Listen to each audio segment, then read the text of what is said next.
Hello everyone. आज चाहिँ के गरौँ भनेर सोच्दै थिएँ। अनि सोच्दै दिमागमा आइडिया आज चाहिँ आलु चप बनाउनु पऱ्यो भनेर अनि आलु र प्याज मैले रेडी गरेँ, त्यसलाई काटकुट गरेँ, धोइधाइ गरेँ। त्यसपछि अब म बसाउनु गइरहेछु। आलु पनि हामी पाक्यो अनि त्यसलाई मैले बसाउनुको लागि छोडिदिएँ। अब चाहिँ म प्याज तास्दैछु। मैले प्याज पनि तासिसकेँ अनि यहाँनिर काट्दैछु। प्याजहरू धनियाँहरू सबै काटिसकेँ अनि त्यहाँ रेडी बनाएर राखेँ। त्यसपछि अब आलु तास्नु गइरहेको छु। मलाई चाहिँ तातो हुन्छ र म चाहिँ चिसो पानी हालेर मतलब तास्छु है। तपाईँहरूले कसरी तास्नुहुन्छ कमेन्टमा भनिदिनु है। त्यसपछि हेर्नु धुवा आइरहेछ अनि मैले फेरि पानी लगाएर फेरि तास्दैछु। धेरै पाकेर पात्तै भएछ। अनि अब चाहिँ म मसला हाल्दैछु। चपको लागि चाहिने सुरुमा धनियाँ हालेँ अनि त्यसपछि अब प्याज हाल्दैछु म। अनि प्याजहरू मसलाहरू पनि सबै हालिसकेँ। अनि त्यसपछि अब मुस्नु गइरहेछु म।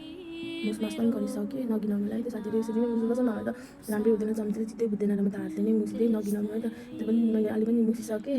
अब रङको लागि अब हाल्नु त्यो के भन्छ नि, यो चाहिँ मैदा है त, त्यसलाई चाहिँ नि रङ हालेँ मैले। रङ पनि हालिसकेँ अनि पानीले मजाले घोल्दैछु है त, मजाले घोलघाल गर्दैछु। घोलघाल पनि गरिसकेँ, सबै रेडी भइसक्यो। अब फेरि ग्यास बालेर कराई बसाउनु गइरहेको छु मैले। कराई पनि बसाएँ अनि कराई पनि तात्यो अनि तेल बसाउनु गइरहेको छु। सरी तेल हाल्नु गइरहेको छु अनि तेल पनि मैले हालिसकेँ।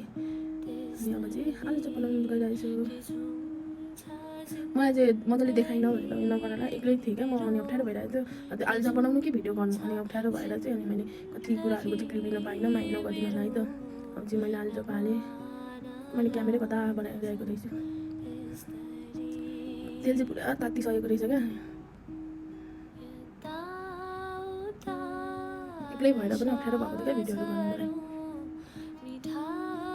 त्यो चाहिँ त्यो तासिन्छ नि त अनि त्यही भएर त्यसलाई चाहिँ टुटाउनुपर्छ क्या। अनि त्यहाँबाट चलाएँ मजाले मैले।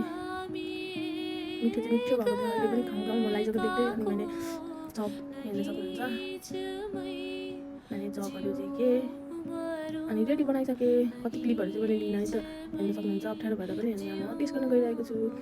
मेरो अनुहारको रियाक्सन हेर्दाखेरि चाहिँ कस्तो नमिठो भयो जस्तो लाग्ला, तर त्यहाँ जेठानी दिदी हुन्थ्यो क्या, अप्ठ्यारो लाग्यो रियाक्सन दिने। अनि त्यसपछि त्यही भएर बिस्तारै मिठो चाहिँ मिठो भएको थियो। बाई बाई साथीहरू, थ्याङ्क यू फर वाचिङ।